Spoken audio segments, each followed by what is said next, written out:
ये राज राज राज आगे सतनामी राज पापी बैरी के रे करबो रे नाश। राज राज राज आगे सतनामी राज बैर दुश्मन के करबो रे नाश। पापी बैरी के करबो रे नाश, पापी बैरी के करबो रे नाश। बैर दुश्मन के करबो रे नाश, बैर दुश्मन के करबो रे नाश। ये राज राज राज आगे सतनामी राज पापी बैरी के रे करबो रे नाश। राज राज राज आगे सतनामी राज बैर दुश्मन के करबो रे नाश।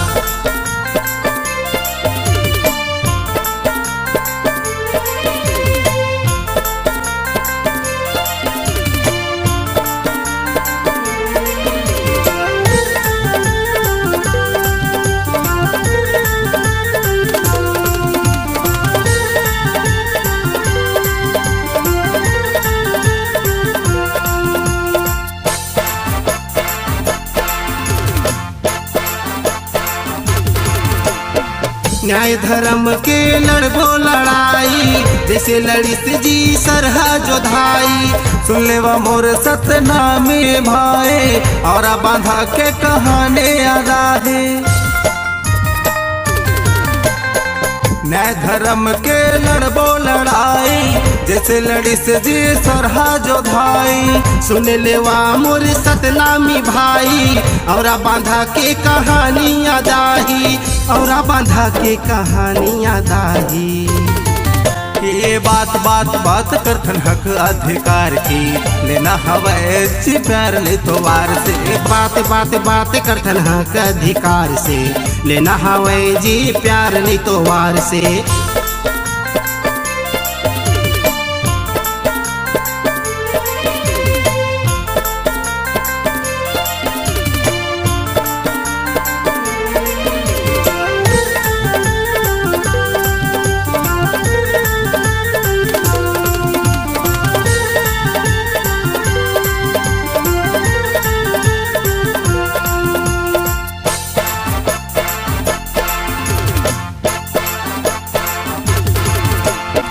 सतनामी से रेज हमन कहा थन बैर दुश्मन ला कहाँ डरा थन।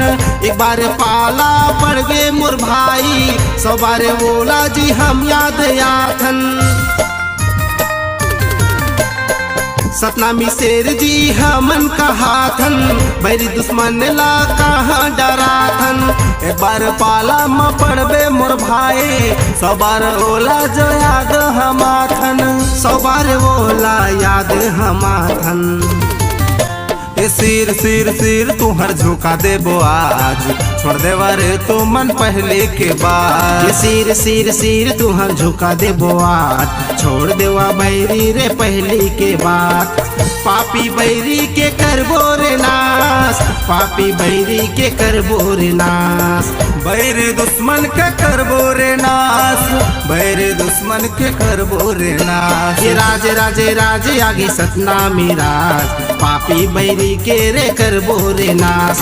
राज राज राज आगे सतनामी राज बैर दुश्मन के करबो रे नाश। ये राज राज राज आगे सतनामी राज दुश्मन बैरी के रे करबो रे नाश। राज राज राज आगे सतनामी राज बैर दुश्मन के करबो रे नाश। बैरी दुश्मन के रे करबो रे नाश, दुश्मन बैरी के रे करबो रे नाश। बैरी दुश्मन के रे करबो रे नाश, दुश्मन बैरी के रे करबो रे नाश। बैरी दुश्मन के रे करबो रे नाश।